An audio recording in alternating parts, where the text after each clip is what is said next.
Because young people are asking us, when we tell them be patriotic, believe in Nigeria, they ask you, what's in it for me? You know, what's in it for me? So they rather japa and, you know, and you understand? Yes, and yes, those who can't yes. just live the day as it comes. As it comes. You know? One of the saddest days for me was the day my daughter was filling her matriculation form. And under father's occupation, she wrote writer. You know. So I was curious. I asked her, why did you write my occupation as writer? I mean, I'm a politician.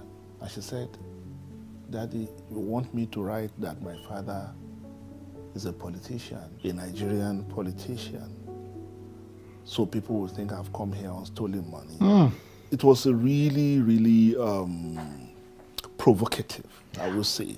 You know, I've lived my entire life, even as a journalist, I've lived under this oppressive feeling of futility. I was going to say that, yes. Yeah. Yes. Of what the hell am I doing? And what is it changing? What is it changing? And I remember for many years, I used to have this terrible nightmare. I would sit in an exam hall and I would not be able to write anything. You know? And time will be running out.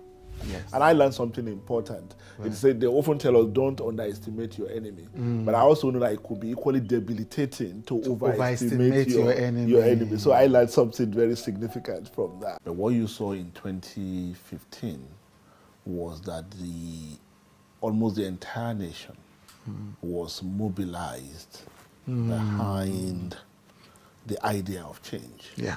When we said change, the concrete representation of the status quo at that time was President Goodluck Jonathan's administration and himself as a person.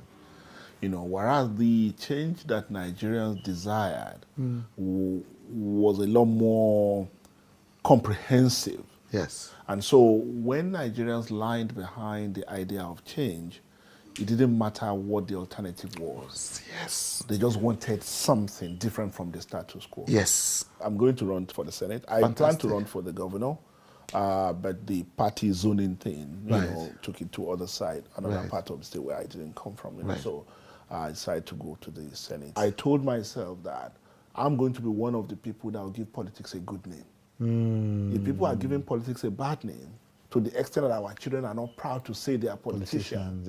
You know, interestingly, I mean, when people talk about politics and politicians being bad, even in our movies, when you catch a big man romping with a young girl, you say senator,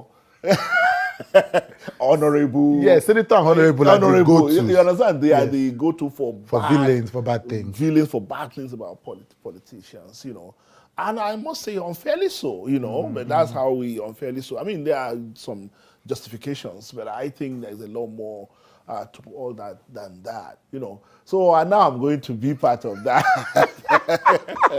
Right, amazing. I'm assuming you're running on the PDP ticket? Oh, yes, the PDP ticket. Do you think, people have accused the PDP of being an ineffective opposition party? Yes. And I mean, we talked about Lai Mohammed, which remains the gold standard when it comes to opposition politics. Why do you agree with that perception, with that analysis, and why do you think that has been the case? I mean, interestingly, I dealt with this considerably in my book on the Platter of Gold. The origin of PDP, how it came about. PDP, in its DNA, was put together as a ruling party. The people who put PDP together, its philosophy, its mentality, didn't envisage a day when PDP would be an opposition party. It's true, because the founding vision, as articulated by Anene, was that they would rule for 50 years. Yeah, absolutely. You know, absolutely. And so PDP was built to be like that's why the logo is an umbrella to bring in everybody. It's supposed to be a kind of Noah's Ark, you know, that has everybody in it, that only the people that will be outside will be people you could afford to ignore. You know, so why would the party be in opposition? You know, so but when it happened that the party got into opposition, it will require a lot more time to learn how to be opposition party. It was never put together to be opposition party. Just like the APC was cobbled together as an opposition party, and it probably take them longer time to learn how to be a governing party. That's powerful. Know? So that's what I think has explained. So there's a lot of justification for the argument that PDP has not been an effective opposition party.